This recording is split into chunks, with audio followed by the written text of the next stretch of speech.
Hello everyone. Good evening everyone. Hi, good evening Gausagya. Good evening. Fine, good evening. Audible, right? Audible, visible. Good evening, Ritika. Good evening. Audible. Can someone confirm? Audible, visible, audible. Am I audible? Good evening, Dikshit, Roshan. Audible. Yeah, totally fine. Audible. Okay, visible. Good. Okay, so chalo then. Thank you guys, all of you. Okay, good evening, everyone. So today we'll be taking up the webinar on Yojana and Kurukshetra magazine for the month of April. Mini Yojana magazine, one of the best edition we can consider. Yojana magazine, the topics that was covered in this, that is the April month Yojana magazine, was super important from GS1 perspective and GS3 perspective. So mainly from GS1 perspective, it is like super important. If possible, get a physical copy of that and go through this Yojana magazine. But ठीक है, Kurukshetra, it was only on one theme, that is rural tourism, a kind of monotonous, not an extensive topic as such. But however, that is your Yojana magazine had very good topics that was relevant, very much relevant from your GS1 and GS3 perspective. So today, what we'll be doing is that we'll be taking up the topics from both Yojana and Kurukshetra magazines. So these are the selected topics that we'll be considering. The first one is holistic exploration of Western Ghats. That is the Yojana magazine. We had one article. That article covers the Western Ghats in a holistic manner. How Western Ghats was formed, what are the reasons, and what are the topography, nature of topography. Say what are the biodiversity, what are the threats of biodiversity. Various aspects of Western Ghats is covered in that article. And the next one is sacred grove. Sacred grove is like super important from your environment topic perspective. And the last one is your blue economy. So blue economy, again, your GS3 perspective. So the first three articles are from your Yojana magazines, and the next three articles are from your Kurukshetra magazine. So Kurukshetra magazine, ठीक है, just listen to the class. That should be sufficient for this month, that is the April month Kurukshetra magazine. But however, for Yojana magazine, this was is very important. That is having a physical copy and going through all the articles is quite important from UPSC perspective. Fine. Okay. So good evening, everyone. I hope most of you have joined. We'll wait for one more minute and then we'll take up the class. Before that, if you guys have any doubt regarding this, please let me know. PPT. The link for the PPT is already given, so you can download the PPT. Okay. Good evening, Afrin. Good evening, Pavitra. Okay. So fine. So chalo then. Let's start with the topic. So which is more important, Sandhya? This year, Yojana magazine is quite important. This month, Yojana magazine is quite important compared to your Kurukshetra, because Kurukshetra magazine, it dealt only on rural tourism. It is a very narrow topic, and it's not like very broad concept from UPSC perspective as such, unless your optional is some rural development or something like that. Not very relevant from UPSC perspective. But however, Yojana magazine is like super important. Preferably, I have a physical copy and go through all the topics. But for your Kurukshetra, this video is sufficient. Okay, fine. Okay. So, chala then. Actually, you'll get Yojana magazine, man. You'll get it in online only. So, need not worry. Now with digital era, you will easily get it. Someone would have uploaded the PDF. You can download the PDF if required, or say you can buy the Yojana magazine. What, it's some 20 rupees or something, right? So, chalo. So you can easily purchase it. That one. Okay, so let us start with the first article. So the first article was regarding Western Ghats, the holistic exploration of Western Ghats. Just one second.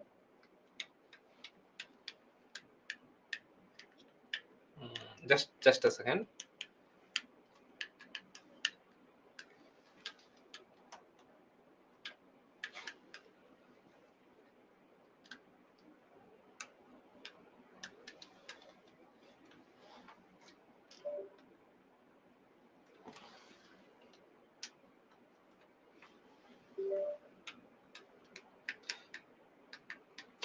All good. So, Charan, small technical glitch. So, this article was regarding Western Ghats, the holistic approach regarding Western Ghats, like what is Western Ghats, etc. So, we'll go through the Western Ghats, the basics of Western Ghats, and again, mind you guys, there we had at least two or three direct questions on Western Ghats in your prelims examination, and I think it was in 2020 or say 2019. I don't remember exactly one exact direct question from mains GS1 regarding Western Ghats. That is, what is the reason why there are increased frequency of floods in Western Ghats? So yeah, the questions do get repeated on Western Ghats topic, both in your prelims as well as in your mains perspective. So keeping that in your mind, so let us start with the article. So the article initially gives you an overview about Western Ghats. So what is Western Ghats? So Western Ghats are known as Sahyadri Mountains, but however here you should know that there are various names for Western Ghats across the range. Western Ghat is not just one mountain, it is a range. So like Himalaya is a range. So within this range there are multiple mountains, but however similarly Western Ghats is a range of mountains. Within that, there are so many hills within it. So, Western Ghats is also known as Sahyadri Mountain Ranges, and it is a global biodiversity hotspot. So, here, if possible, please Jordan, have a running notes. The important points you just need to note it down. The one of the local name of Western Ghats is Sahyadri Mountains, and it is a biodiversity hotspot. Who gives the concept of biodiversity hotspot? Your environment topic. Just recall who gives the concept of biodiversity hotspot. It is Conservation International. Conservation International gives the concept of biodiversity hotspot, and Western Ghats is one of the biodiversity hotspots. So, totally, how many biodiversity hotspots are there in India? There are four biodiversity hotspots, of which Western Ghat is one biodiversity hotspot. So this is the basics of Western Ghats.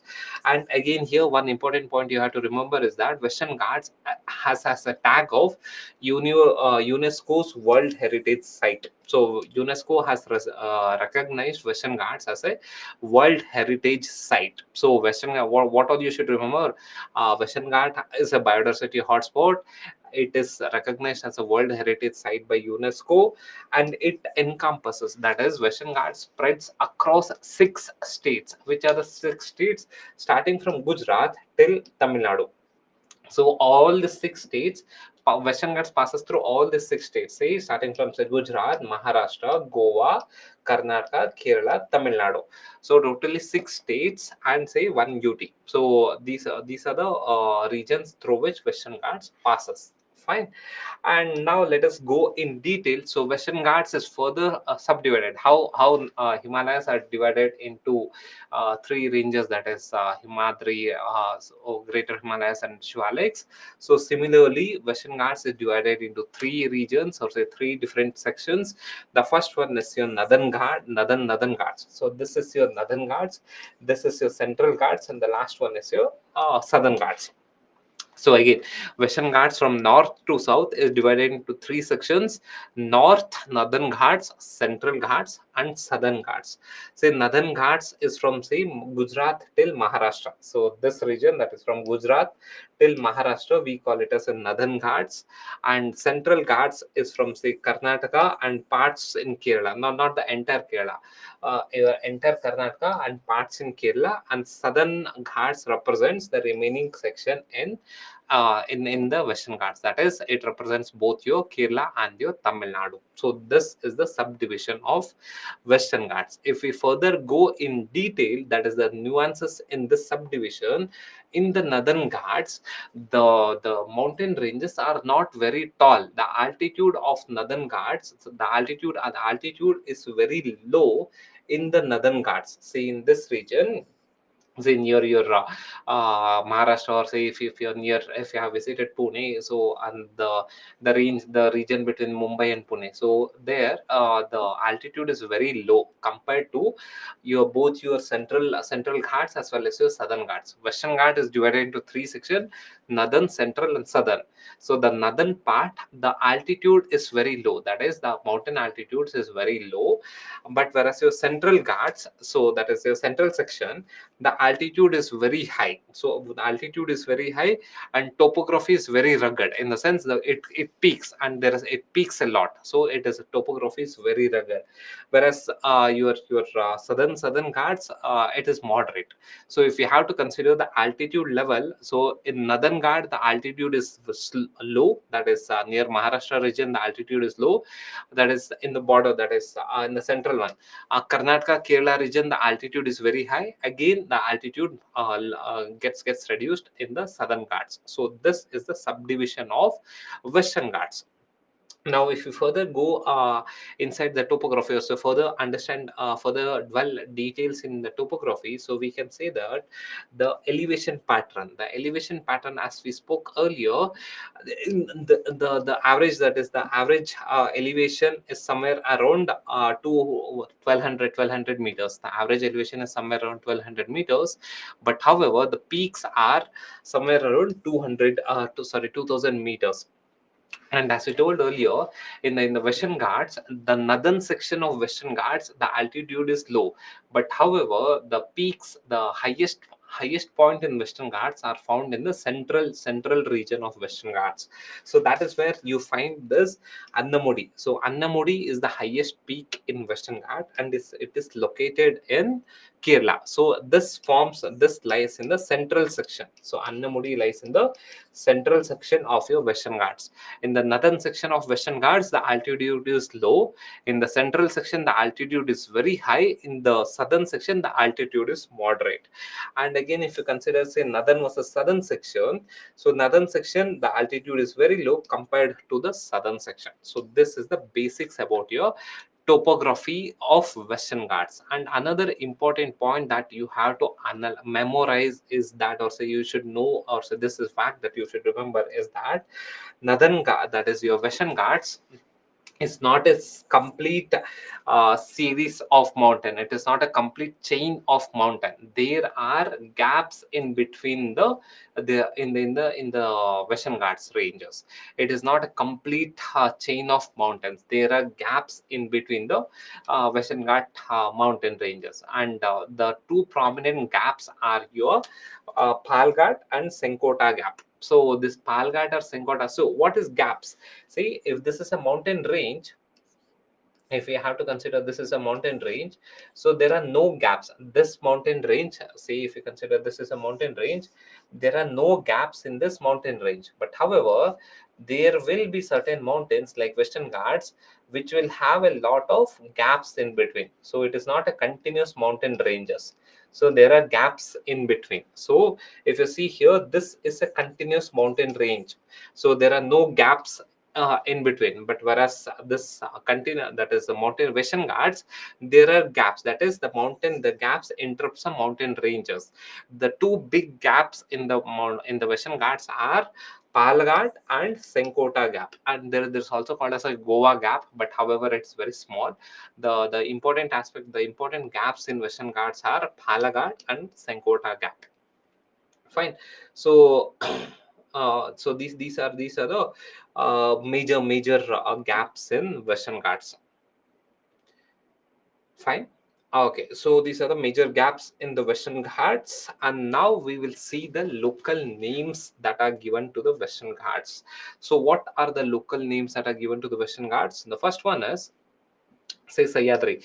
As I told earlier, there are multiple local names that are given to the Western Ghats. It is not just one name. Say Sahyadri is common. The people call Western Ghats as Sahyadris in the region, say Gujarat and Maharashtra, and to some part in Karnataka.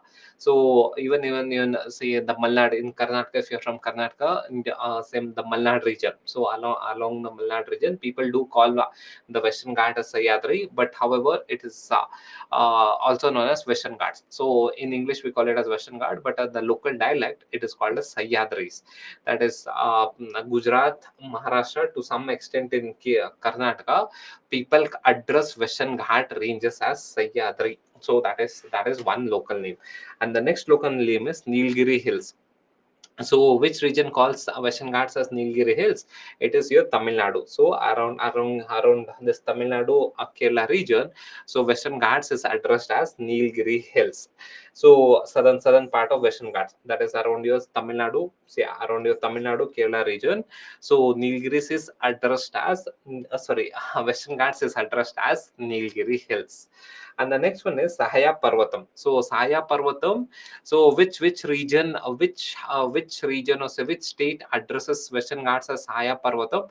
It is Kerala. So in Kerala, Western Ghats is known as Saya Parvatam. So that is in your Western Gujarat and Maharashtra. Predominantly, Western Ghats is known as Sahyadris. And in Kerala, it is known as Saya Parvatam. And in in Tamil Nadu, it's also known as your Nilgiri Hills. Cardamom Hills in this junction, that is the junction between your Tamil Nadu and Kerala. In this junction, Nilgiri Western Ghats is represented, is as the local name is considered as Cardamom Hills. And again in southern part of Tamil Nadu, in this region, Western Ghats is addressed as Anaimalai. Anaimalai. So these are the local names for Western Ghats. So Western Ghats is not there are multiple names. There are no one single name for this entire range, because the range crosses across 6 states. Since it crosses across 6 states, it has multiple local names. So these are the local names that you have to memorize. Say in the exam, what we had got is that the paper in the actual UPSC paper, it Western Ghats was not mentioned. So it was mentioned as Sahyadri Hills. So if you don't know what is a Sahyadri Hills, then you cannot answer that question. I'm talking about the actual UPSC paper. In actual UPSC paper, the words Western Ghat was not represented. Instead it was written as Sahyadri Hills. So if you do not know these local names, it is going to be very difficult. So that's the reason I have emphasized on this local names. So know the local names of Western Ghats. Fine. Okay. Now let us see the biodiversity overview of Western Ghats. And Western Ghats, we know that we have seen that Western Ghats is a biodiversity hotspot. So it is a biodiversity hotspot. There are how many biodiversity hotspots are there in the world? Can someone tell how many biodiversity hotspots are there in the world? Yeah, it's 36. So 36 biodiversity hotspots are there. Out of 36, good. Out of 36, good, Naina. In India, we have 4. So there are 4 biodiversity hotspots in India. So out of this 4, Western Ghats is one of the biodiversity hotspot. That is, it is super rich. It is super rich in terms of biodiversity. So as a reason, it is high. The species richness is very high in Western Ghats. So now let us see the biodiversity aspects of Western Ghats.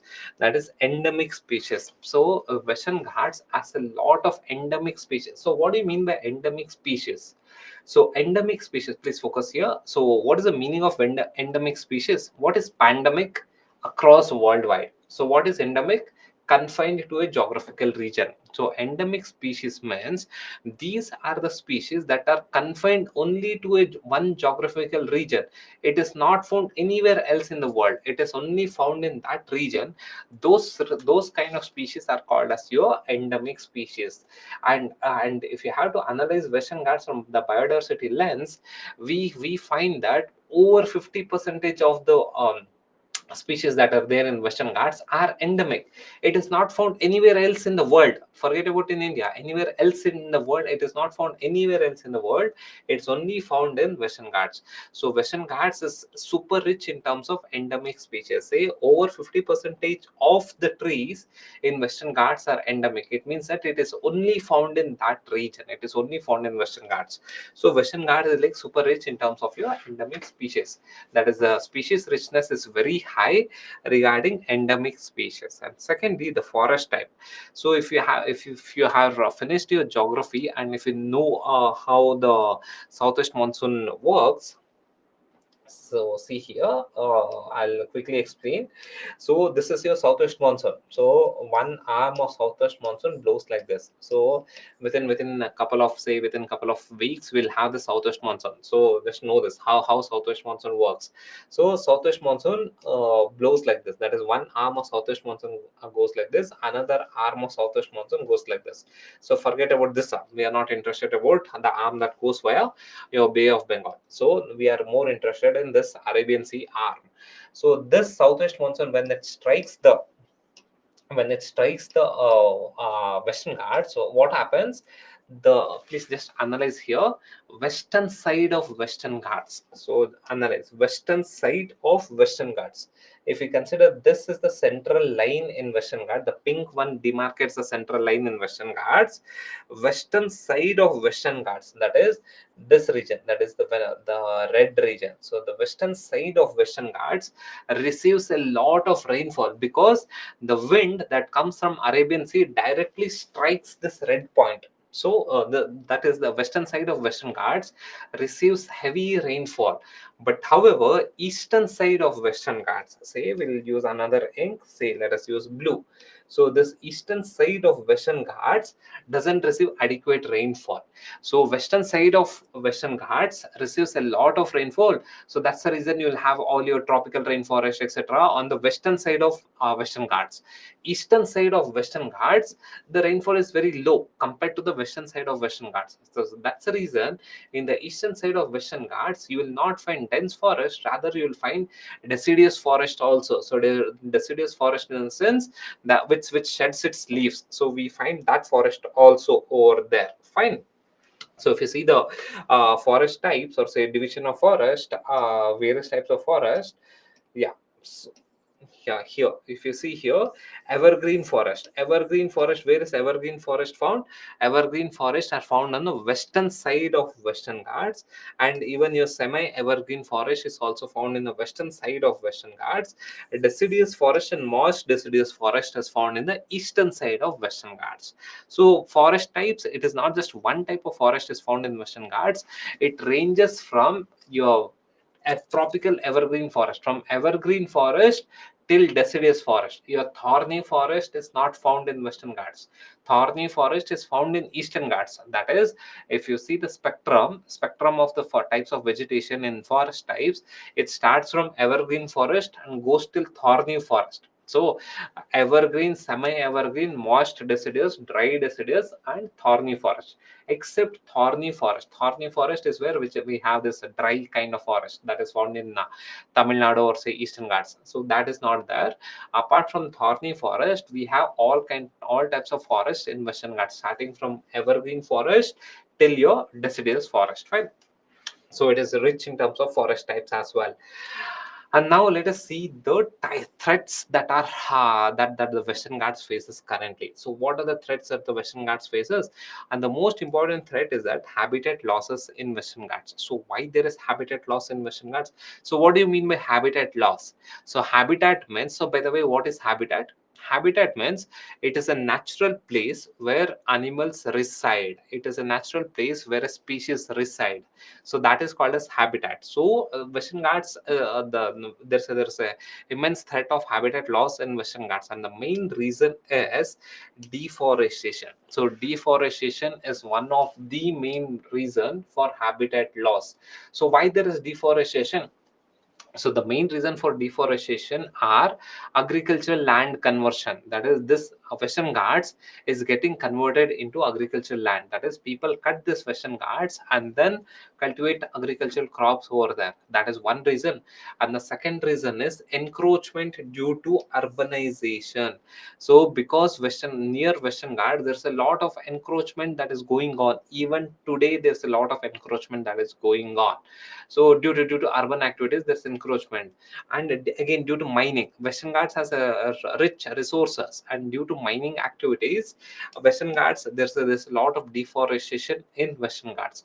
One is deforestation due to agricultural activities, deforestation due to mining, and deforestation due to encroachment, and again unsustainable land use practices. Unsustainable land use practices in the sense construction of illegal resorts, construction of illegal infrastructures over there. So these are unsustainable land use practices that poses a threat to the biodiversity in the Western Ghats. And secondly, climate change. Climate change is one important factor that is creating a lot of impact on the Western Ghats. Say for example, it is because of the climate change. So how climate change is creating a lot of issues in Western Ghats. So what is happening with climate change is that the frequency and intensity of monsoon is increasing. Look at the word here.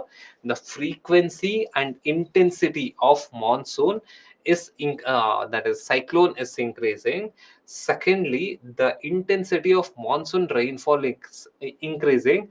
The duration of monsoon rainfall is coming down. Earlier the general trend was that your monsoon rainfall would start on, say, last week of May, and it would last up till, say, September. This was the regular trend. That is, it would gradually increase and it would come down. So this was the regular trend of the monsoon. Now, due to climate change, what has happened is that there's a delayed monsoon, and suddenly there's high intensity rainfall, and the rainfall comes down. So what is happening is that in a short duration of time, the monsoon rainfall is very high. We get high intensity monsoon rainfall in a short duration of time because of climate change. So as a reason, what is happening is that within a short duration of time, if there is immense rainfall, what would happen? It would lead to floods, it would lead to landslides. If it leads to floods and landslide, it is going to damage the ecosystem of Western Ghats. So climate change is creating landslides and frequent floods, and the frequent floods and landslides are due to high intensity monsoon rainfall in a short duration. It is something like this. Say in your sink, the kitchen sink. So in kitchen sink, we'll have a drain pipe, right? So this drain pipe will drain, maybe say 1 liter per minute. So 1 liter per minute. So now what we do is that we dump 20 liters of water in the sink. So what would happen? This drain pipe has a capacity of 1 liter per minute. So if I dump 20 liters of water in a short duration of time, so what would happen? This will lead to overflow. The same thing is happening in Western Ghats now. So in a short duration of time, there's excessive rainfall that is leading to floods and landslides, which is going to damage the Western Ghats. So these are the threats to the Western Ghats. And how do we manage this Western Ghats issues, or say Western Ghats threats? There are various ways, various legislative ways. That is, in Western Ghats, multiple protected areas have been created. So by creating multiple protected areas, we can protect the Western Ghats. Say in terms of creating national parks, creating various national parks. By creating various national parks, example Silent Valley National Park. So we can target the regions, or so we can protect the regions in Western Ghats. And creation of wildlife sanctuary. So creation of national parks and wildlife sanctuary, this is under Wildlife Protection Act, WLPA 1972. Wildlife Protection Act 1972. So in this so under this, we have created multiple protected areas. And the next way how we are protecting is that we have declared, so that is UNESCO has declared Western Ghats, multiple biosphere reserves in Western Ghats. So again, biosphere reserves is one of the protected areas. That is, UNESCO has declared multiple biosphere reserves in Western Ghats. Say for example, your Nilgiri biosphere reserves. So these are the biosphere reserves which the UNESCO has recognized. So through which we are trying to protect the Western Ghats. So then, what is the way? What's the ultimate way to protect the Western Ghats? So the ultimate way is that we need to have a collaborative approach, not a top down approach. Not a top down approach in the sense not the sole initiative by the government. We need to have a collaborative approach.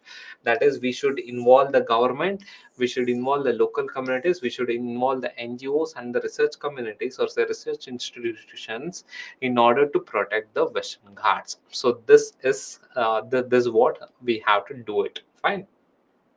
Any doubt till here?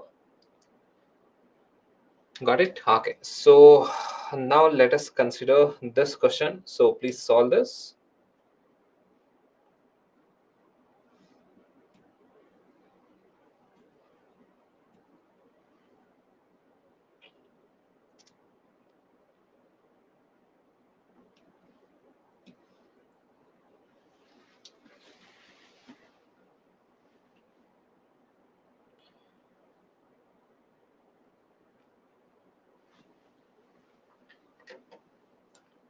Yes, Afrin, Nilgiri Thar is endemic.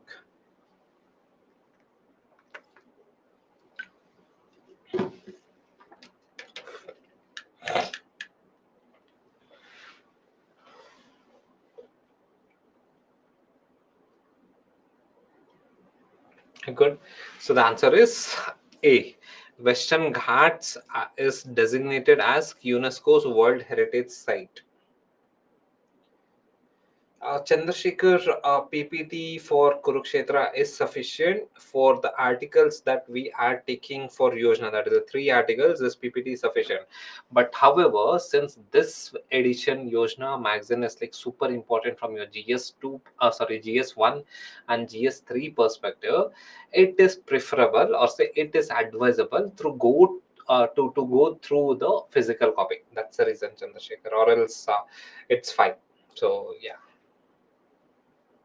Okay, so now let us take another simple concept. So that is called as a sacred group. So what is sacred group? If you're an anthropology optional person, you would know in and out regarding sacred grooves. But others, can someone tell what's a sacred groove? Okay, I'll give you a simple concept. So I'll explain it in a simple way. So sacred grove, consider it is a culture. Sacred groves. This is a forest. Sacred grove represents a forest which is protected by the tribal community, which is protected by the local communities, because the local communities believe that their ancestral soul lives there, or they believe that some gods resides there. So because of their religious belief, some local communities protect a patch of land, protect a patch of forest. That forest is called a sacred grove. I'll again repeat it just once again.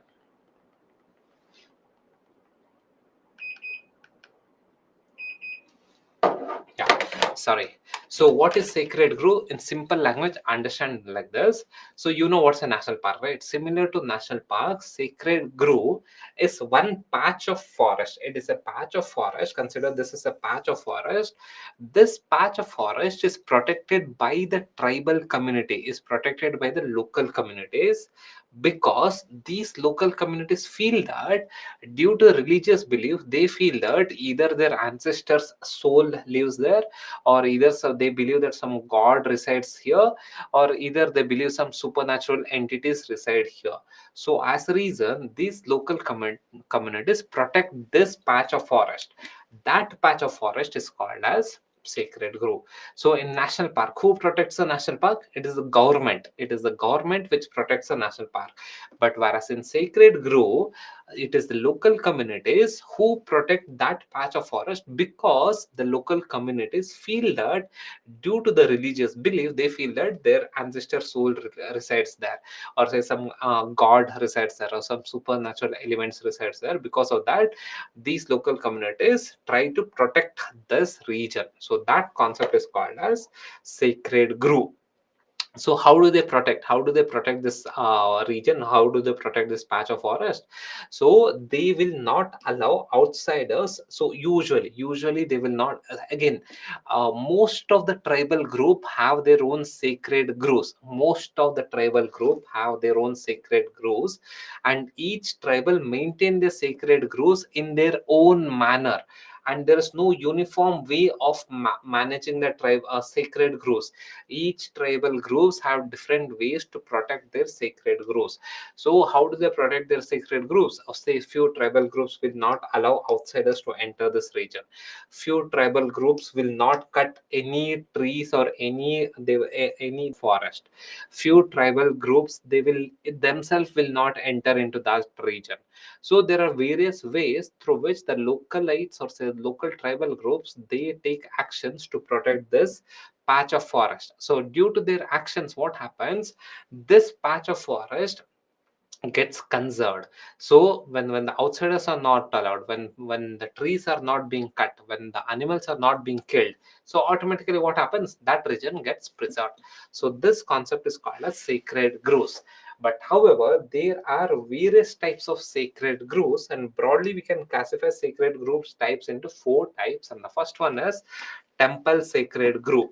That is, it is associated with some temple. So they will construct some temple, or say some religious temple would be constructed in a patch of forest, and they feel that the god resides in this temple.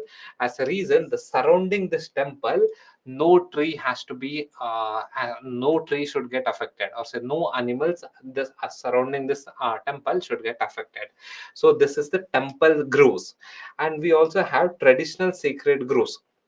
So traditional sacred groves, you will have this folk deities. So this is the folk deities.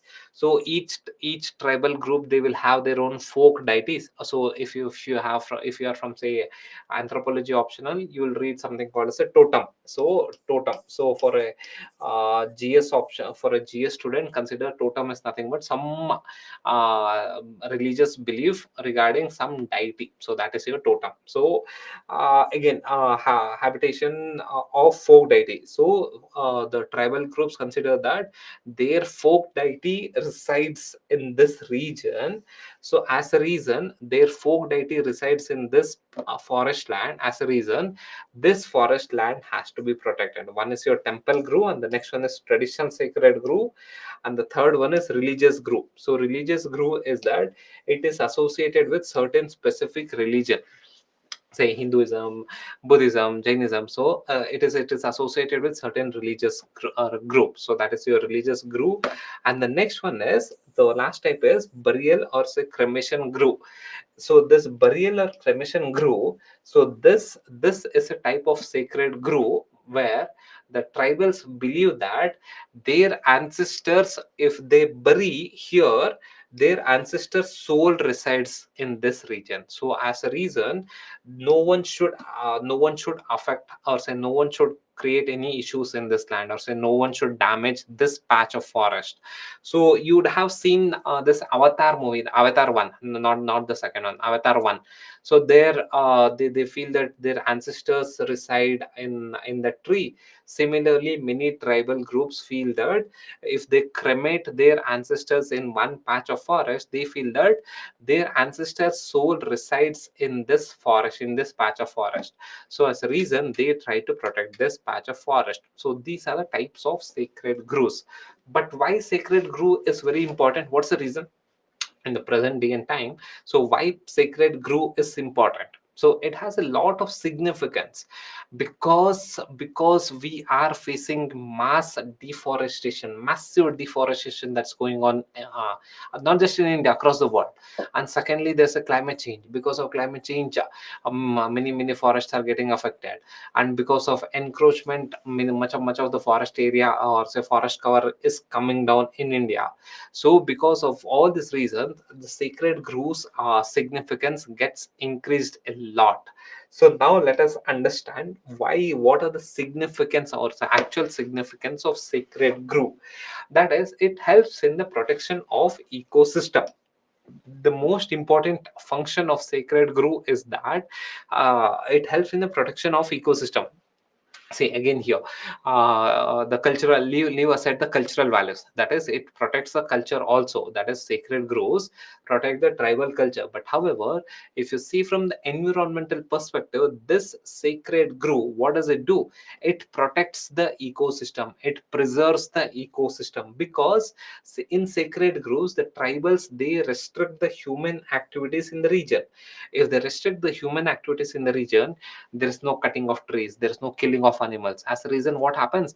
The ecosystem survives, the ecosystem survives and thrives. So it leads to the protection of ecosystem. And the second one is, that is traditional knowledge, that is a deep understanding of local ecology can be managed by the communities. That is the traditional knowledge can be carried forwarded to the next generation. That is protection of traditional knowledge. Again, this traditional knowledge, how to protect the forest, say how to safeguard the forest, this is a traditional knowledge which the tribals have accumulated from multiple centuries. So as a reason, this sacred groves helps in conserving of this traditional knowledge. And the third one is biodiversity conservation. So it helps in the biodiversity conservation. So why, how biodiversity conservation? Because there is no killing of animals over there, because there is no cutting of trees in that sacred groves. So automatically what happens? The species richness increases in the region. If the species richness increases in the region, so then it automatically leads to biodiversity conservation. And the last aspects why sacred grove is important is that it is because of the cultural preservation. That is, in sacred groves we have, that is it is tightly interlinked with the tribal culture. So that is a totem, or say your spiritual supernatural powers, or the local deities are interlinked with the sacred groves. So as a reason, what happens?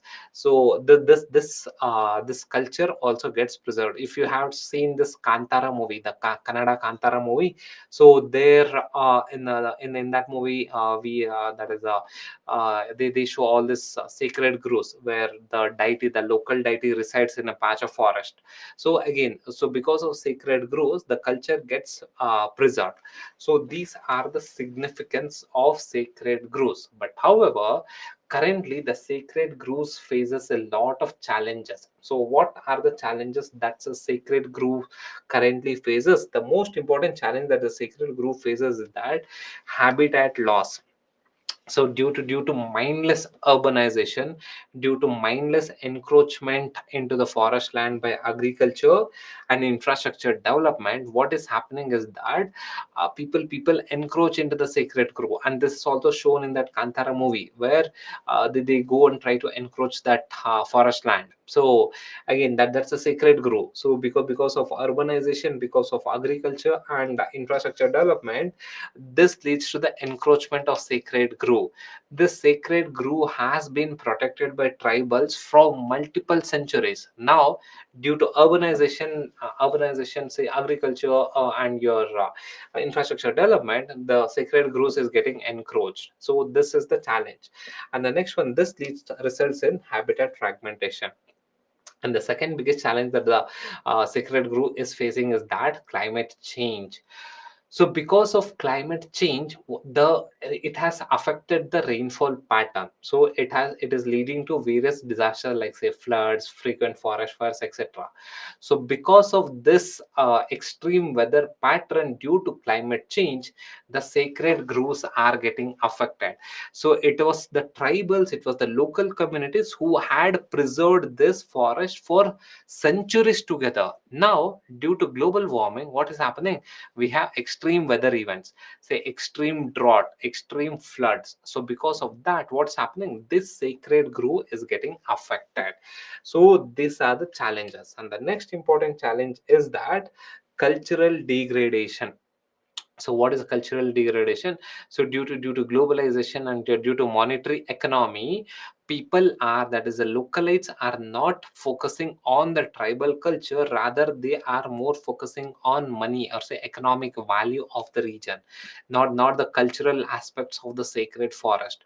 When people's attention, when people's focus is more on the economic aspects rather than cultural aspects, people, that is the localites, will not try to focus on, or so will not try to conserve the sacred forest from the cultural angle.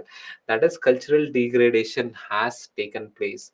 So shift in the cultural values and practices that diminish the sacred grove importance. Earlier, the localites or the tribals were protecting the sacred groves because of cultural reason. Now there's more emphasis on economic value. As a reason, people, that's the localites, are not much emphasizing on the sacred groves. So this is leading to loss of traditional ecological values and conservation practices. So these are the challenges that the sacred grove faces. But however, what are the conservation efforts that one needs to take is that legal measures. So we have a lot of legal protections that are in place. Say that is your Wildlife Protection Act 1972. So in 2002 it was amended, and sacred groves was added into this Wildlife Protection Act 1972. So under this Wildlife Protection Act, we can protect the sacred groves. That is, it provides a legal framework for the conservation and management of the sacred groves. That is, now the sacred groves have a legal backing. That is, under Wildlife Protection Act, sacred groves do have a legal backing. And there is more emphasis needs to be put on the community conservation. That is, community based conservation initiatives have to be taken. That is, we need to rejuvenate the community or communities, community cooperations, in order to conserve the sacred groves. So these are the conservation efforts that one needs to focus in order to protect the sacred groves. Fine. Okay, so now let us take up the question. Consider the following statement about the sacred groves. So kindly solve this one.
Good. So fine. So the answer is A. So tribal, that is sacred groves, are not managed by your government agencies. They are managed by your local communities, like say tribal groups. Fine. Okay. So chalo, that we'll take up the next question. See, that is your blue economy. So what is blue economy? Too much in news. Even the, Prime Minister Modi recently talked about blue economy. That is yesterday when Prime Minister Modi, when he visited Odisha for election campaigning, he talked about blue economy. So what is blue economy? So what is blue economy? So blue economy is not a new term. So it's quite an old term. So it says that blue economy means it is a kind of economic model. So it is blue economy is a type of your economic model that is based on sustainable approach, which aims to utilize the resources of ocean, for economic growth, improved livelihood and jobs, while preserving the health of ocean ecosystem. Okay, let's summarize in simple language. Blue economy, what is blue economy? So simple language, blue economy is we have to utilize the ocean resources in a sustainable manner, which leads to the economic growth of the people by due to employment generation, and it also should ensure the food security for the people. So this aspect is called as a blue economy. So when yesterday, when Prime Minister Modi was addressing in Odisha, he emphasized that through blue economy we can help the Odisha region. You know, say the Odisha state of Odisha, because blue economy means utilizing the ocean resources. We can increase, we can ensure economic growth, employment generation, food security, so on and so forth. But however, in blue economy, the sustainable development or say sustainable usage of resources is an integral part of it. Sustainable usage of ocean resource is an integral part of blue economy. It is not like the how we exploit the resources on land.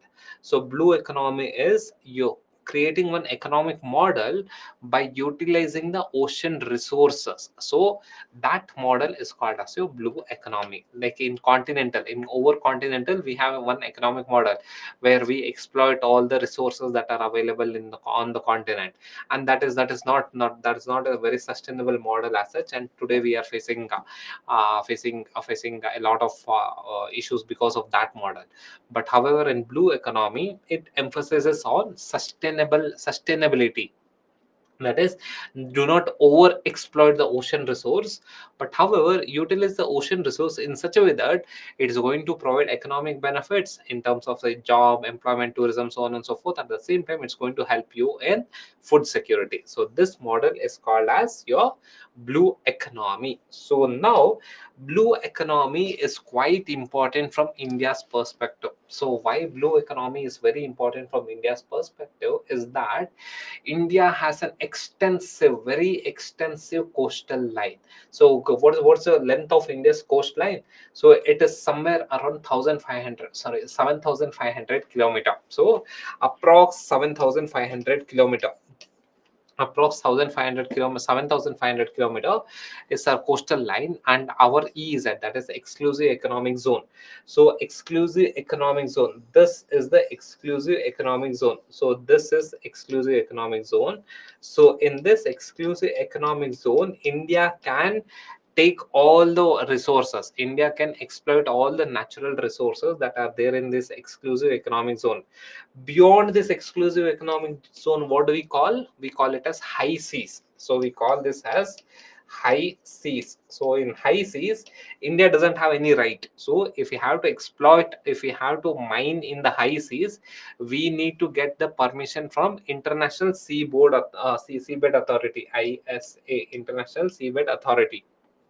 So International Seabed Authority will give the permission to exploit in this high seas. But however, up to exclusive economic zone, so up to this region, India can utilize all the resources, and without anyone's permission. And what is the area of India's exclusive economic zone? India's EEZ, it is somewhere around 2.2 million square kilometer. So it is a very vast area, and in this vast area, so we there are a lot of resources that are there. So India has a lot of potential in terms of blue economy. So are you getting this concept why blue economy is important? We have a lot of potential. The area of ocean, the area of sea is very big. That is almost a 2.2 million square kilometer. So in this area, we can find a lot of resources that will help in India's economic development. So blue economy is quite important from India's perspective. And secondly, if you see, India is the second largest fish producing nation. Second largest fish producing nation, and India's blue economy accounts for nearly 4% of India's GDP. 4% of India's GDP, and it is estimated to increase in the future. So the reason why it is expected to increase in the future is that we haven't tapped this resource at all. So very little of this resource, this extensive resource, we have utilized. India has 7,500 kilometer of coastline, of which so we have somewhere around 2.2 million square kilometer of EZ. This is the area in which we can exploit. So this is the area in which we can exploit. So in this area there are a lot of resources that are there, which is still not yet been utilized. So there's a lot of potential for blue economy in India. So now let us see what are the actual activities that are involved in blue economy. So what are the actual Chandrasekhar, what is high seas region? Okay, from where to where? That is beyond exclusive economic zone. We have high seas up to 200 nautical miles. From here, from this border up to 200 nautical miles, that is your EZ. Beyond that, it is high seas. Fine. Okay. Okay. Now, what are the activities that are involved in your blue economy? So, what are the activities? The first activity is your renewable energy. That is again here. You have to know that blue economy. The concept of blue economy. In the concept of blue economy, sustainability is an integral part of blue economy. It is not like how we are wasting all the resources from the continent. In the blue economy, sustainability is an integral part of economy. So in blue economy, there's a lot of emphasis on sustainable energies, like say offshore wind energy and say wave energy. So offshore wind. So again here, windmills. So we can install a lot of windmills along the offshore, that is in the seas, because we know that a bit of your geography. Just go through a land breeze and sea breeze. So land breeze and sea breeze, what happens? The water, that is your sea breeze. So from sea, the air enters into your land, and from land, the air enters into your sea. That's your land breeze. So there is always a movement of air along the shore. So there's always a movement of air. So land breeze and sea breeze, because there's always a movement of air, this becomes an ideal place for installing windmills.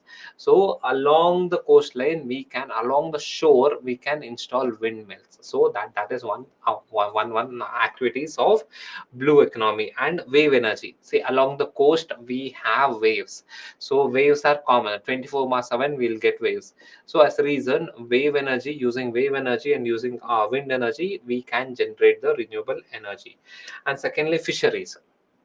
So along the coastal areas, say, and in the EZ, so it has a lot of potential for fisheries. So a lot of potential for fisheries. So in blue economy, another important aspects of blue economy, or say important line in blue economy is fisheries. And the next important dimensions of blue economy is maritime transportation. So maritime transportation, say again here, transportation of your cargo vehicle. So it is very crucial, because the cost of transportation over water is very less. It is somewhere around 10 percentage of that of your roadways. It's something like this. If we have to transport, say, point A to point B on road, it would take 100 rupees. The same amount of weight, if we have to transport from point A to point B via water, it is somewhere around 10 rupees. So only 10 percentage of what it would cost on roadways. So again here, maritime transportation, that's the reason. If you see, even in India, so almost a 90 percentage, I think it's 95 percentage, and 95 percentage of India's export by value is through transportation. So yeah, that's the reason. So transportation plays, maritime transportation is crucial in your blue economy. And the next one, tourism. So tourism is one important aspect in your blue economy.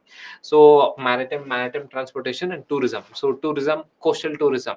So all the scuba diving, your beach tourism, etc., these all forms comes under your blue economy. So these are the activities in blue economy. Now let us see why blue economy is important for India. What's the reason why Indian government is emphasizing on blue economy? Say, why yesterday also, why did Modi speak about blue economy? What is the reason why blue economy is crucial for India?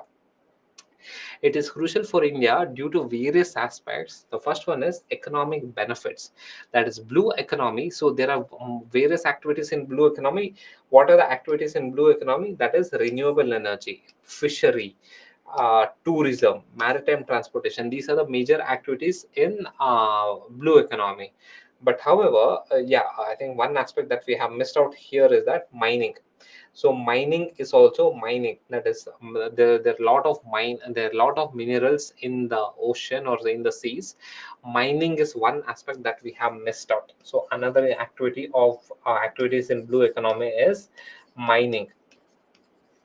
So these are the major activities in blue economy which are crucial for India. Why it is crucial for India? Because blue economy is going to give us economic benefits. So economic benefit in terms of employment and livelihood. Because of blue economy, say, that is, say, for example, you can consider transportation, or say maritime transportation, or say tourism. That will create a lot of employment. So tourism sector in blue economy is going to create a lot of employment, and due to that employment, it's also going to provide a lot of livelihood for the people. Say, like fish sectors, like say fishery, aquaculture, port operation, this all requires a lot of employment. These are labor intensive works. Since these are labor intensive work, this will lead to lot of employment generation. Fine. So it's going to help in terms of, say, employment and livelihood. And secondly, your blue economy is very important in order to contribute to the GDP. So because how it's going to contribute to GDP, through increasing the trade, by creating new economic activities, say in terms of tourism, in terms of fishery sector, etc. It is going to contribute to the GDP. That is currently almost say around, say, 4% of GDP is being contributed by the blue economy to the overall economy in India. And again, blue economy helps in harnessing the ocean resources. So the ocean, the ocean has immense resources. You would have heard about something called as polymetallic nodule, PMN. Polymetallic nodule, these are the mines. So these are the metals that are found at the ocean bottom. So these are polymetallic nodules. So these are actual metals that are found in the ocean. So it is very crucial to utilize. It is very crucial for us to utilize all these polymetallic nodules. And this ocean, and the ocean floor has a lot of resources, be it your crude oil, be it polymetallic nodules, and be it so many other mines. So this is very crucial, that is harnessing ocean resources. And even the offshore wind and wave energy can be harnessed. So ocean has immense resources, and India has somewhere around, say, almost say 2 million square kilometer of ocean resources that is still unexplored, not greatly explored as such. So we still have a lot of scope in terms of harnessing the ocean resource. And the last reason why blue economy is important for us is that food security, that is fishery and aquaculture, are an integral part of blue economy. And due to fisheries, it is going to help in food security. That is, the fishes is going to provide the adequate protein supply to the population, and this will help in achieving the food security, the required food security that is needed. So blue economy will cater in food security. And finally, blue economy will also help in various allied services, like say tourism as also. That is, if you consider, say, any of the regions, like say for example Maldives, which mainly relies on blue economy, that is, say tourism, etc. India hasn't developed its tourism in blue economy. So there's a lot of scope for tourism development, that is coastal and maritime tourism. So India hasn't developed a lot of coastal and maritime tourism. There's still a lot of scope for sort of coastal and maritime tourism. So under blue economy, India can focus on tourism development. So these are the importance of blue economy. And again, if you consider, the conclusion of blue economy is that still blue economy is under exploited in India, that is underexplored in India. It has a lot of scope, and it provides a lot of opportunity for economic growth, job creation, and strategic development. So what we have to do is that we need to prioritize sustainable practices to unlock the future true potential of blue economy. But however, we have to ensure that we safeguard the marine environment for the future generation. That is, we there is still a lot of scope for a blue economy, but however, we have to pursue in that direction without compromising the sustainability. That is, whatever we do in the blue economy should be based on the sustainable developmental model. Fine. So this has to be the conclusion for blue economy in India. So now let us take up the question, that is, with reference to the blue economy in India, consider the following statement. So can you solve this question?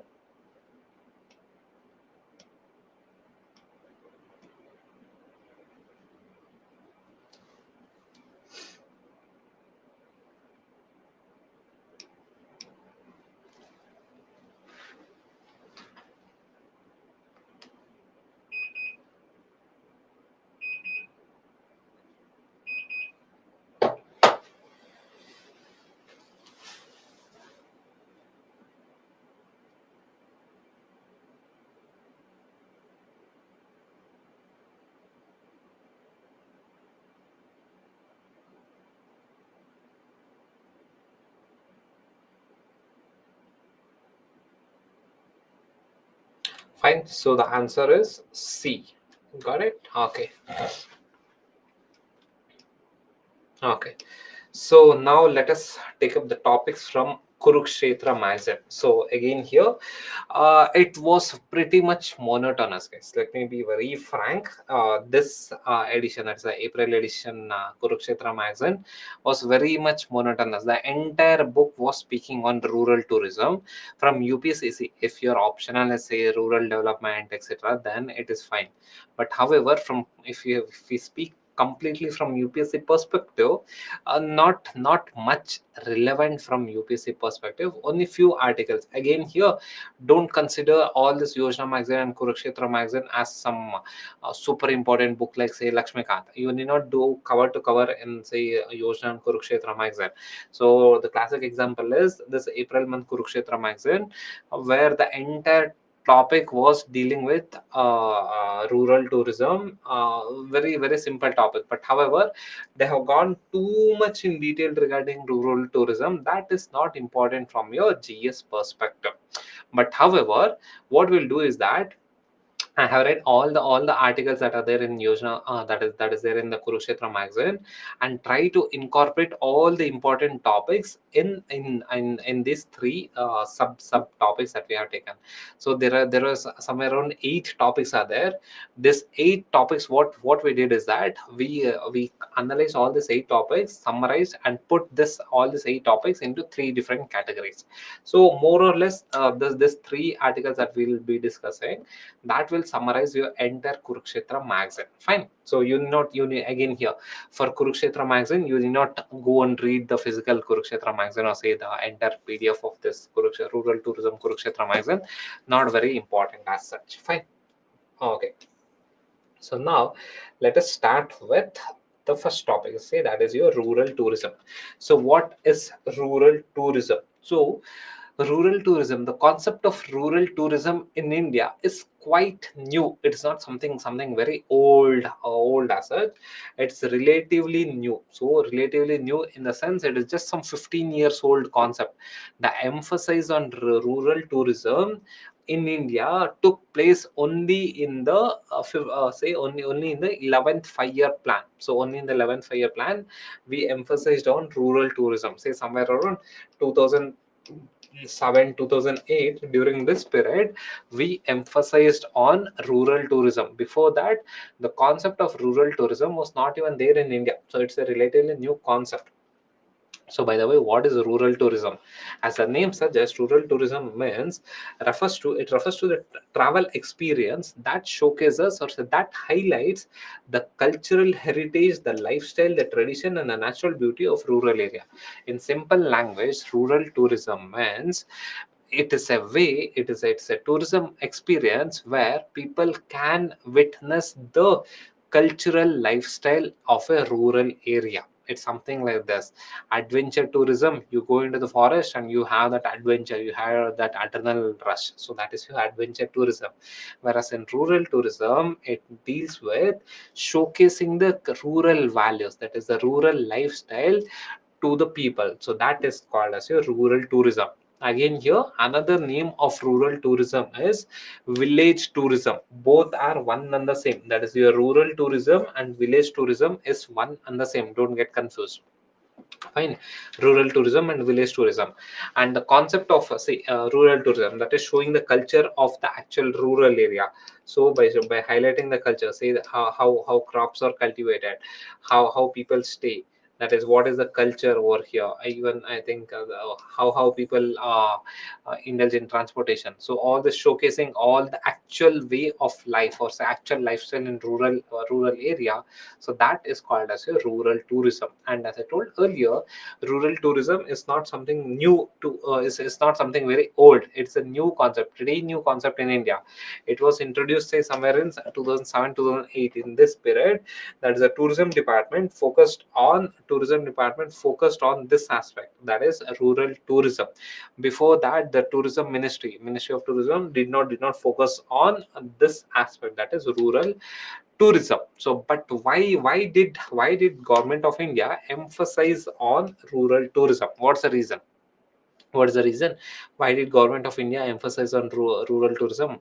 So rural tourism has a lot of significance. The tourism as a sector, so it's a World Bank report. World Bank report says that if a country invests dollar in tourism, it can get benefit of $8 back. Tourism is very highly rewarding sector. The cost benefit is very high in tourism. This is a World Bank report. That is, if a country invests $1 in tourism, it is going to get $8 in return. So that's the reason. If you see all the countries that emphasize a lot on tourism, it has grown exponentially. Say, be it your UAE, or say your Dubai, Qatar, that emphasis.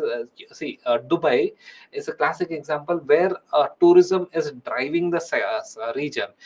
Sri Lanka, or say Maldives.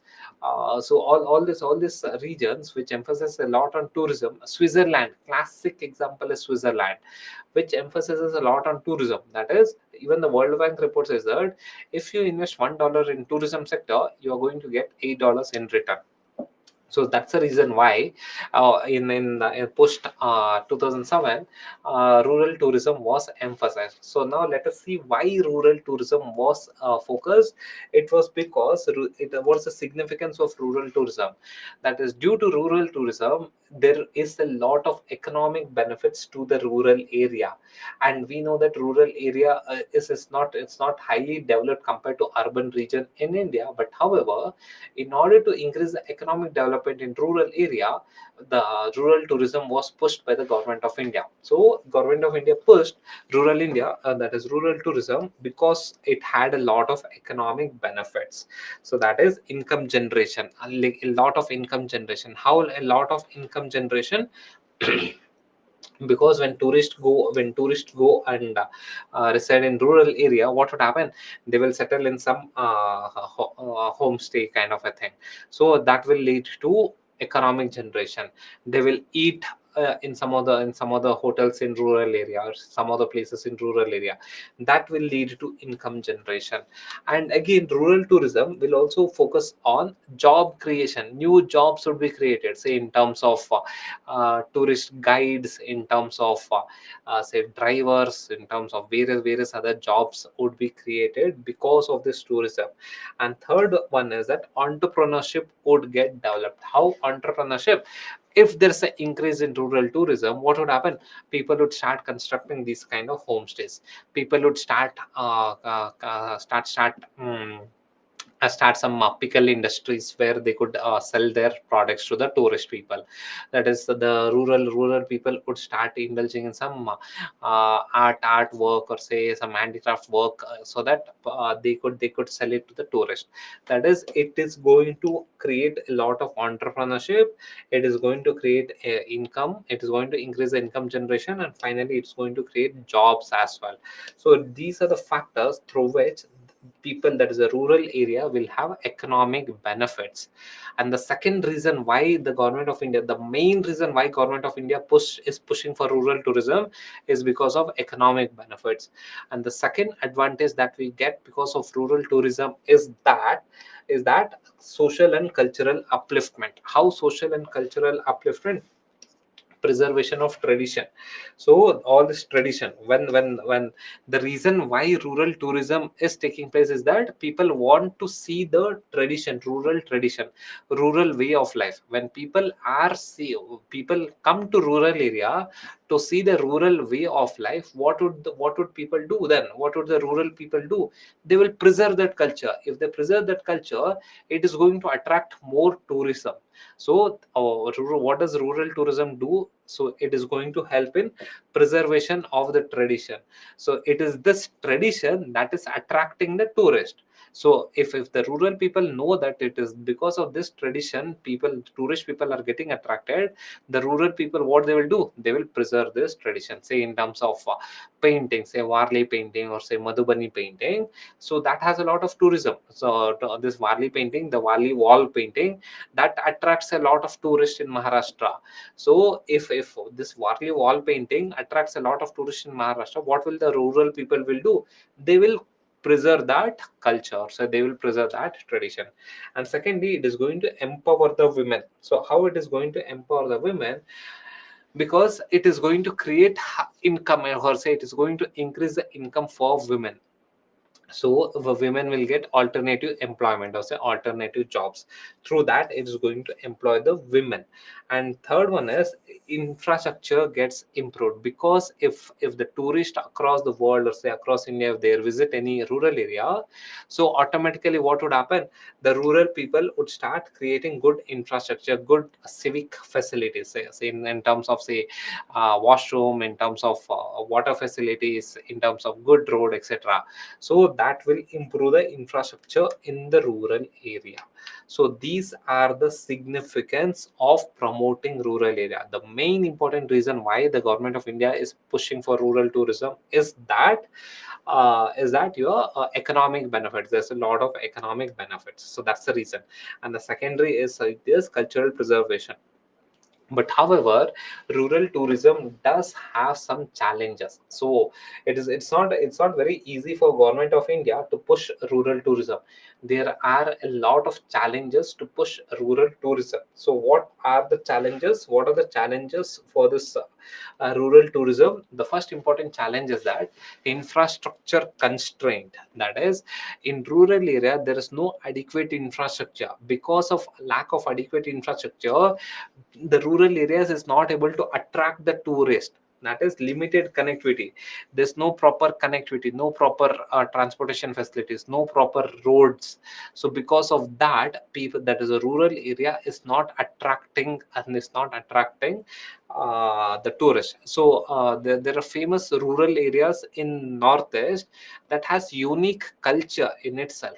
Say in Meghalaya there are villages which are completely plastic free. So these are like unique villages. But however, in order to go to that village, there's no adequate transportation facilities. So because of this limited infrastructure facilities, it is not helping the rural tourism. So fine, limited connectivity. And the next one is inadequate amenities. Even in rural areas there is no proper amenities, say in terms of bathrooms, or say in terms of drinking water facilities, say in terms of stay. If there are no proper adequate amenities, or say basic amenities, why would tourists go there? If there is no basic amenities, people will suffer there. So in rural areas, there are no basic amenities as such. So because of that, so it's going to reduce the rural tourism. The infrastructure constraint is one of the main reason that is a challenge for the rural tourism in India. And second big challenge is that skill and capacity gaps. Skill and capacity gaps in the sense, lack of training. The rural people do not have adequate training in order to cater the tourist. So they do not have adequate training in order to cater the tourist. say in terms of how to handle the tourism, or say how to set up a homestay, or say how to provide the proper support for the tourist, etc. That training is not there, that skill is not there among the rural areas, rural people of rural area. And secondly, limited awareness. So people lack, that is in rural area, people lack awareness to promote their region. So since they are not able to promote the region, they are not able to acquire or say attract a lot of tourists to their places. So these are the lack of skill and capacity gaps. Because of that, so rural tourism has not picked up properly. And another important challenge is that sustainability concerns is that one important factor is environmental impacts. If the rural tourism is not properly managed, what would happen? It will lead to over exploitation of rural area. Due to over exploitation of rural area, this is going to have environmental impacts. So again, over exploitation of rural areas will have environmental impacts. And second one is cultural homogenization. So here you need to understand here this point, quite interesting over here. Cultural homogenization, in the sense, due to rural tourism and due to rural tourism, what happens? The rural areas will start one similar cultural pattern as that of your urban areas. That is, they'll have similar homestays. That is the urban area type of homestays, the urban area type of your washrooms, your food, have your food, the culinary, the clothing, etc. So as a reason, what would happen? Across rural area, it will lead to cultural homogenization. There is a probability that if there is a high influx of tourists, people would start giving up their traditional culture and move towards the western culture or say standard culture. So this will lead to cultural homogenization. So these are the challenges that the rural tourism in India faces. And another challenge is that low visibility, lack of marketing skills. That is, marketing and promotions are not done even by the government as well as even by the local people. So due to marketing, lack of poor marketing, people are not, that is, the rural areas are not attracting the tourist towards themselves. And secondly, limited funding. So lack of funding, due to lack of funding, what's happening is that people are not able to invest in good infrastructures, people are not able to build good homestays, or say good washrooms, good connectivity networks, etc. So because of that, people are not going towards the rural area, so for tourism. So these are the challenges in the development of rural tourism in India. But however, government has taken a few steps, but not a very concrete one. Yeah, but government has taken some dedicated steps towards promoting the rural tourism. So what are these dedicated steps towards promoting the rural tourism is that under Ministry of Tourism, so under Ministry of Tourism, the union government Ministry of Tourism, so there are two sub programs, that is National Strategy and Roadmap for Development of Rural Tourism in India. This is a program under the Ministry of Tourism, National Strategy and Roadmap for the Development of Rural Tourism in India. And the second one is National Strategy for the Promotion of Rural Homestay in India. So these are the dedicated policies under Ministry of Tourism by the union government in order to promote rural tourism in India. So this is the broad overview about the rural tourism in India. Fine. So now let us take up this question.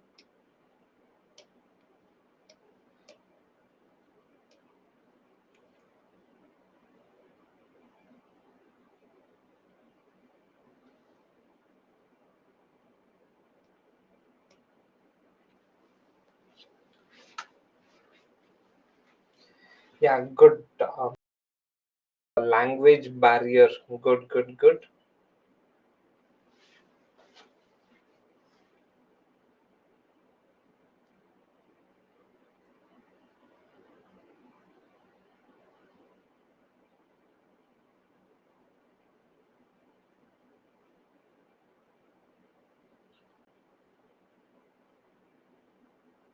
Okay, so great.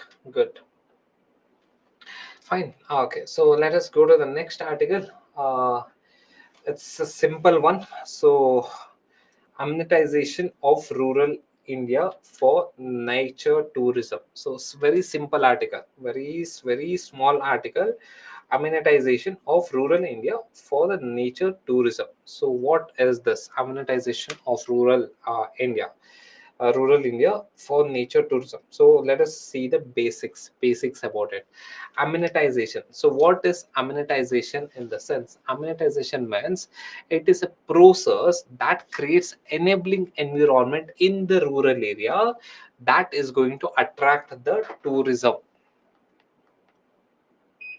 Yeah, amenitization means it refers to the process. It's a process of creating some enabling environment in the rural area that is going to attract tourists and promote the rural tourism. That process is called as amenitization.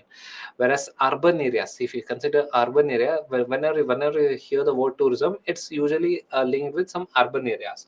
But rural areas in India, mainly in India, in the recent times, the rural tourism have picked up. If we have to further cater the further improve the rural tourism, or say further develop the rural tourism, we require amenitization.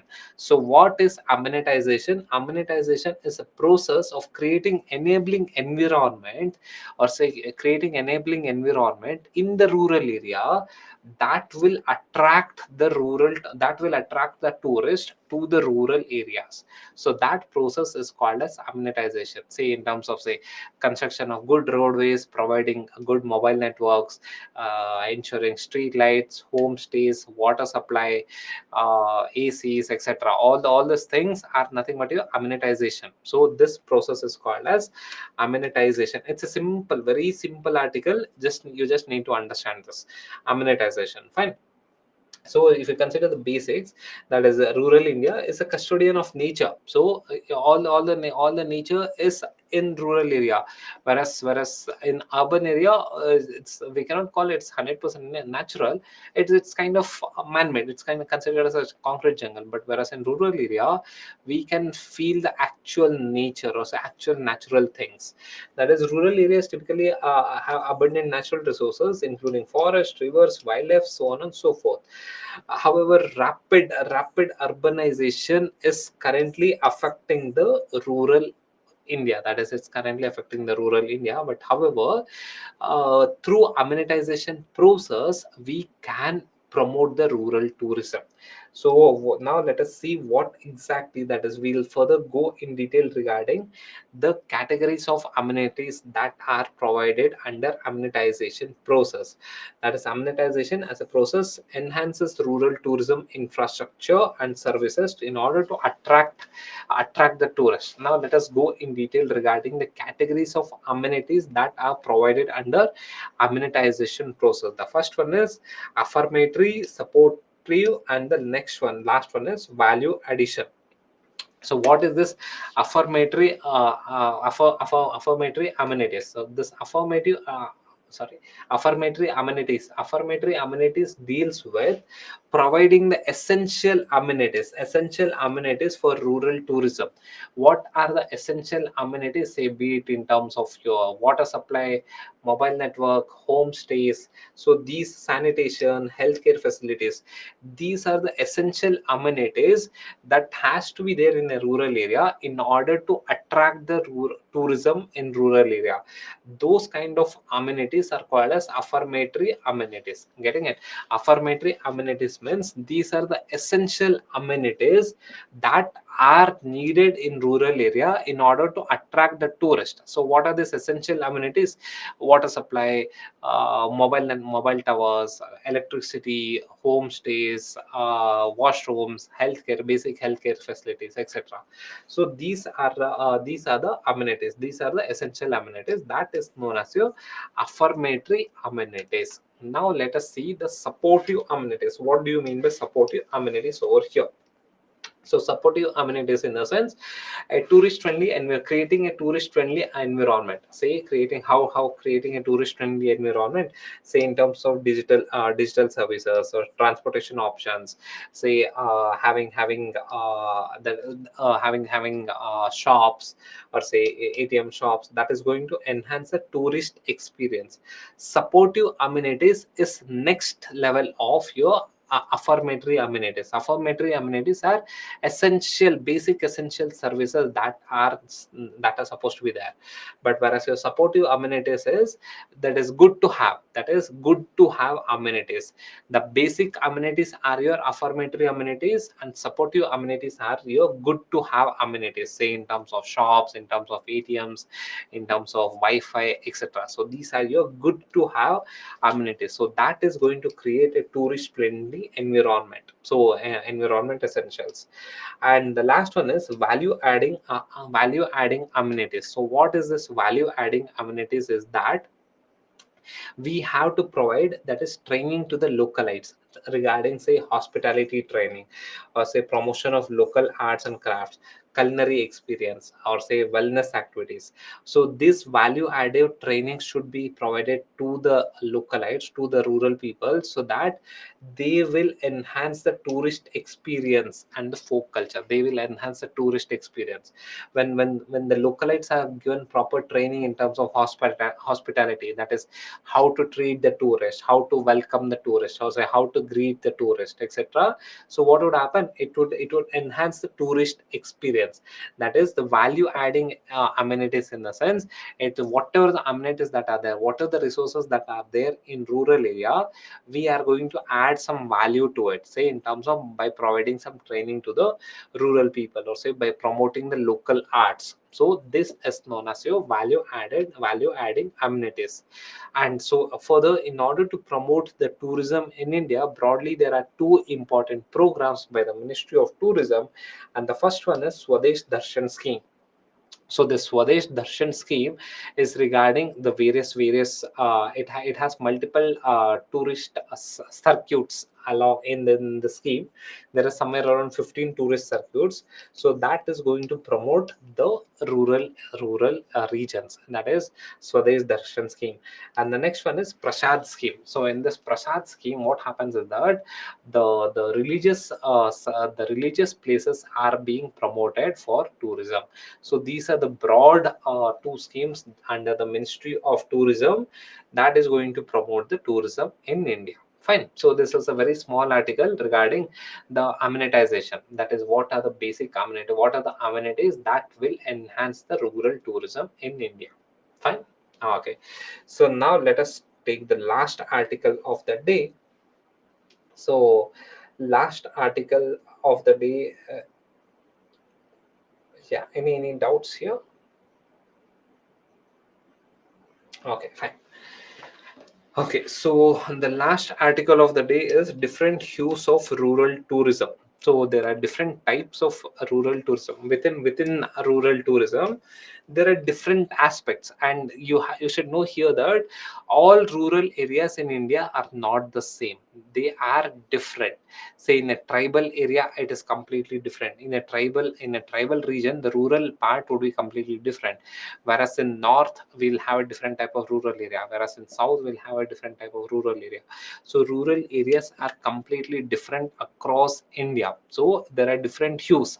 That is all, not all the rural areas are same in India. Don't we cannot tell that all urban areas are same. That is, Delhi has a different type of urban area, Bangalore has different type of urban area, your Kolkata, your Mumbai has a different type of urban area. But however, similarly, even rural area, there are various variations in the rural areas. Not all rural areas are the same. Similarly, even in rural tourism, there are different aspects in rural tourism. Not all are same. So this article deals with the different aspects in rural tourism. So the first one is tribal tourism. So in rural areas that is dominated by tribals, so we can promote tribal tourism. So what is this tribal tourism? And we know that India has somewhere around more than 10,000 different types of tribes, but however almost 8.6 percentage of India's population are tribal groups. So again, they have their own unique tradition and vibrant culture among the tribals who reside in rural areas. This can be promoted in the tribal tourism. And the main aspects of tribal tourism is to witness the age old customs, captivating dances, all these dances and their handicraft, the important handicrafts. So say Warli will have their Warli painting. So different tribal groups have their own different handicrafts, so that can be promoted. So one aspects of rural tourism is tribal tourism. But what are the key features of this tribal tourism? That is promoting the that is focusing, that is showcasing the rich cultural heritage of the tribal groups, say in terms of their customs, rituals, or folklore. So folklores are the songs and dance of tribal communities. So that can be showcased in tribal tourism. And second one is traditional crafts can be showcased in tribal tourism. So that is the tribal say potteries, handicrafts, traditional artwork can be showcased in tribal tourism. And the next one is tribal sustainable practices can also be showcased in tribal tourism. So these are the key features of tribal tourism that can be focused in tribal tourism. And another aspects of rural tourism is agricultural tourism. That is within rural tourism, a subset is agricultural tourism. So in this agricultural tourism, so we emphasize, that is there has to be emphasis on showcasing the rural farming practices. That is how the agricultural should be is cultivated, what are the agro based activities, and how the agrarian lifestyles are there. So we can showcase all these aspects under agricultural tourism. So showcasing the rural farming practices. And since people are from urban areas, they will not have any idea about the rural agricultural way of life, or say agrarian lifestyle. So within rural tourism, this agricultural tourism can be promoted. That is showcasing the farming practices, or say showcasing the agro based activities, or say showing how the agrarian lifestyle is there in the rural areas. And the key features of this agrarian tourism is farm experience. That is taking people around the farm and showcasing how farms are being managed. That is your farm experience. And secondly, farm to table dining. That is farm to table dining in the sense, people, that is the rural people, they will directly take the products from the farm. They will cook it and they will serve. That is directly from farm to dining. It will not go to a shop intermediaries and then come to the dining table. So directly from farm, it is being cooked and served to the tourist people. So that is farm to dining can be showcased. And the next one is educational tours, to learn the different crops, irrigation methods, or say sustainable agricultural practices. All this can be emphasized in agricultural tourism. So again, agricultural tourism is a subset of your rural tourism. So these are the aspects through which we can emphasize the agricultural tourism. And the last type of the tourism under rural tourism is that art and culture tourism. So what is art and culture tourism? That is within rural tourism, when we emphasize, or say when we showcase the artistic heritage, or say this kind of art in the rural areas, that becomes your art and culture tourism. Understood? So within the big that is within rural tourism, when we emphasize a lot on art and culture, so it becomes art and culture tourism. That is showcasing dance, showcasing here this image replicates shows only painting. So in art and culture tourism, when we showcase dance, when we showcase music, when we showcase the painting, all this focuses all this forms comes under art and culture tourism itself. And what are the key features of art and culture tourism? That is showcasing the cultural festivals. Say cultural festivals like this in Rajasthan, the various cultural festivals are there, so that we can focus, we can showcase the cultural festivals, say color festivals, or say folk dance, music performing, that is music performance, theatrical shows, etc. By showcasing all this cultural art and culture, so it can, that is rural tourism can have a tint of art and culture tourism. And secondly, artisanal craft. So artisanal crafts, by showcasing the handmade crafts or textile, pottery, or say traditional artwork, or say these are the, when I showcase all these things, it will lead to art and culture tourism. So we cannot tell that rural tourism is just one aspect. There are multiple variations within the rural tourism. If we have to focus on rural tourism, these are the ways through which we can focus. That is, we can focus on art and culture. Within rural tourism, we can emphasize on art and culture tourism, or say within rural tourism we can emphasize on agricultural tourism, or say within rural tourism we can emphasize on tribal tourism. So these are the different variations within the rural tourism. So these aspects was emphasized in the article. Fine. So but however, this is the end of the end of the article, end of Kurukshetra magazine. But I think that this lecture is sufficient for Kurukshetra magazine. But however, if you get hold of this if you get hold of this Yojana magazine, the physical copy, or say the PDF of Yojana magazine, kindly go through it. All the articles that are there in Yojana magazine, the April edition, it's quite important, or say very important from UPSC perspective. Fine. Okay. So fine. Any doubts that you guys have? Email ID is bharat.kumar3 at byju's.com.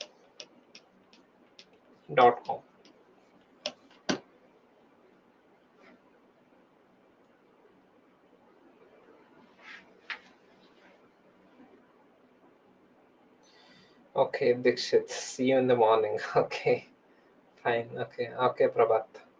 Okay.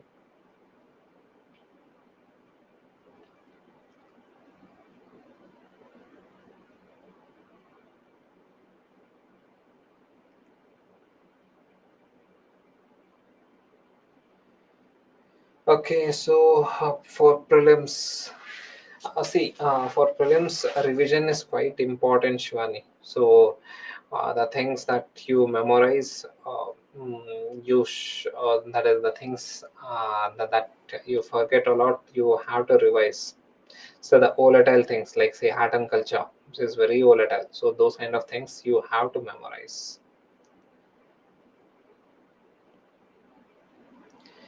Okay, so fine. Any other doubts?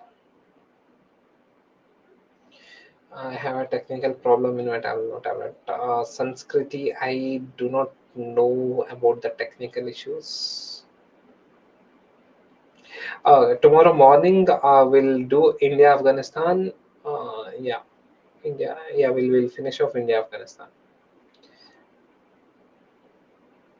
India Bangladesh, and then yeah, India Sri Lanka. Okay, okay. Anjali, I asked the concerned person. It seems you have to change the batch to batch number one. There you will get all the IR videos.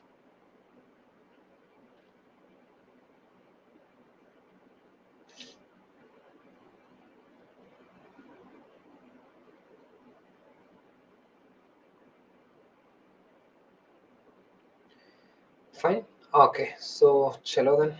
So tomorrow. Okay, fine. So in the next class we'll meet. Okay. So chalo then. So thank you guys. Thank you.